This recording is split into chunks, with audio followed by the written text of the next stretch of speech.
Claude Code costs up to $200 a month per developer, and OpenWorker is completely free. That gap, somewhere between $150 and $250 every single month, is the number you need to make this call. Both tools are actively updated as of 2026, and teams are making live budget calls on this right now.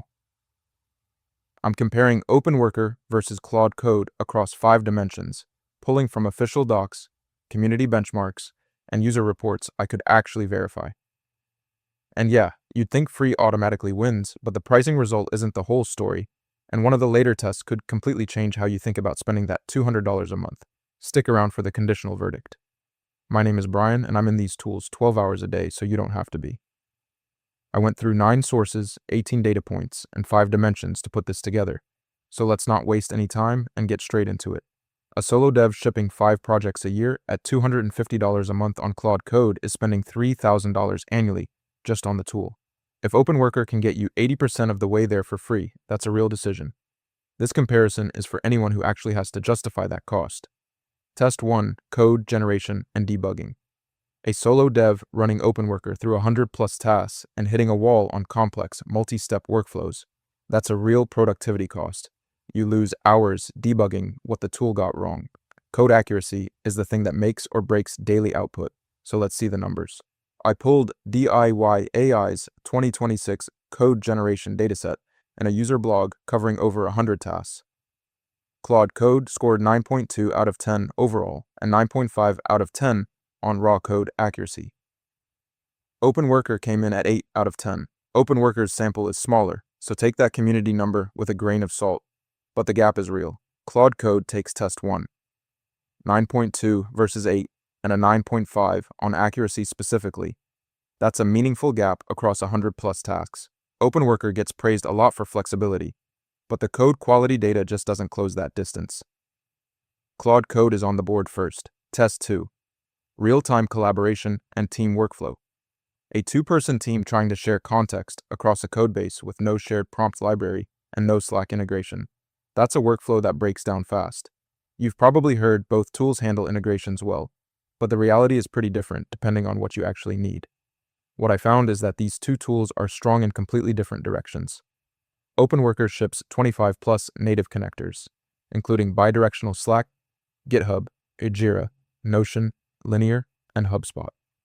Claude Code has experimental agent teams with 14 agent roles and a shared Claude.md, but its third-party hooks are minimal. Neither has mature SSO or SICM, so enterprise admin is a gap on both sides.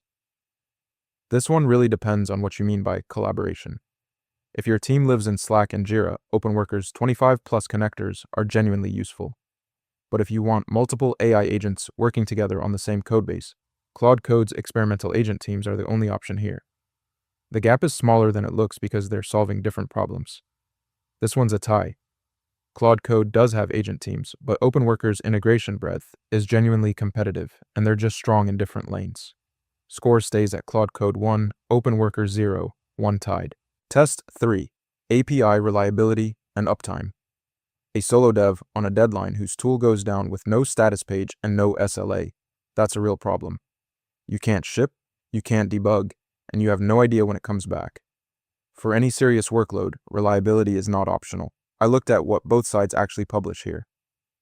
Claude Code claims 99.2% uptime as of April 2026, has a live status page at status.claude.com, and offers enterprise support on paid tiers. OpenWorker is an open beta with no SLA at all, and its reliability depends entirely on whatever model provider you wire up yourself. Brief outages on Claude Code have happened, so it's far from perfect, but the contrast with zero SLA is pretty stark. Claude Code wins test 3, 99.2% uptime with a status page versus no SLA in beta. That's not a close call. OpenWorker's bring your own model setup sounds like it should give you a reliability edge since you control the provider, but without any SLA or monitoring, it's actually the riskier option. That puts Claude Code up 2-0 with 1 tied. 2 tests left, and Claude Code is up 2-0. But the next test is pricing, and OpenWorker's free MIT license is about to flip the cost math completely. Stay with it, because the conditional verdict at the end is where this actually gets decided. Test 4, pricing transparency and cost. A 5-person dev team gets their Claude Code bill at the end of the month, and it's $1,250, and nobody budgeted for that. Surprise API costs on top of a subscription is a real thing with Claude Code, and it's worth knowing exactly what you're signing up for before you commit. When I pulled the pricing data, the gap is pretty wild. OpenWorker is free, MIT open source, 0 subscription, you just pay your own model provider.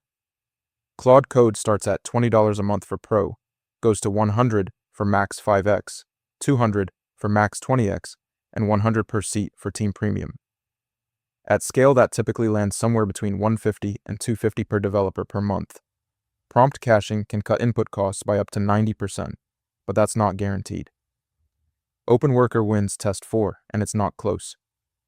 Free MIT versus a monthly bill that can climb to $250 per developer, that's the number. Claude Code's tiered model looks more competitive once you factor in caching discounts, but the base cost gap is just too wide. That puts us at Claude Code 2, OpenWorker 1, 1 tied. Test 5, context window and large codebases.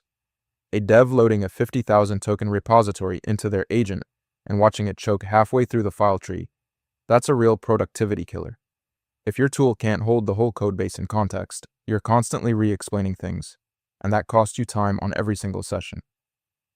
I couldn't find any published context window figure for OpenWorker. It depends entirely on whatever model you bring, which means it could be great or it could be tiny.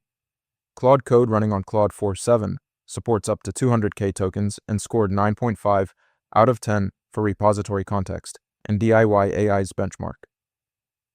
Claude Code has the data, OpenWorker just doesn't, which makes a direct comparison impossible here. No winner here. OpenWorker's bring your own model flexibility sounds like it should make this competitive, but without published numbers, it's impossible to call. Claude Code's 9.5 out of 10. Repository context score is solid, but you can't score a race when one runner didn't show up with data. Call it another tie. Final score? Claude Code 2, OpenWorker 1, 2 tied. OpenWorker wins on cost, plain and simple. Free MIT open source versus a monthly bill that can hit $200 per developer means 0 upfront spend. It also wins on integration breadth, 25 plus native connectors, including bidirectional Slack, which Claude Code just doesn't have. And the bring your own model flexibility means you can run it locally with Ultima or swap in any API you want. Claude Code wins on code quality, 9.2 out of 10 overall versus 8 out of 10 for OpenWorker, and that gap shows up across 100 plus tasks. It also wins on large codebase handling with a 9.5 out of 10 repository context score and 200K token support. And it's the only one here with a vendor-backed 99.2% uptime and real enterprise support options. I came into this thinking Claude Code would dominate, but the cost gap, somewhere between $150 and $250 per developer per month versus 0, is too big to ignore. So here's the decision rule. If you're a solo dev or a budget-conscious team who wants flexibility and doesn't mind wiring up your own model, OpenWorker is a genuinely great free option. If you need top-tier code accuracy, large codebase support, and reliable uptime for production work, Claude Code is worth the price. That monthly bill is what you're paying for the polish. I ran OpenWorker against Cursor next, and the integration story flips completely, because Cursor has IDE depth that changes the whole bring your own model argument. That comparison is already on the channel if you want to see how the free versus paid math plays out in a different direction.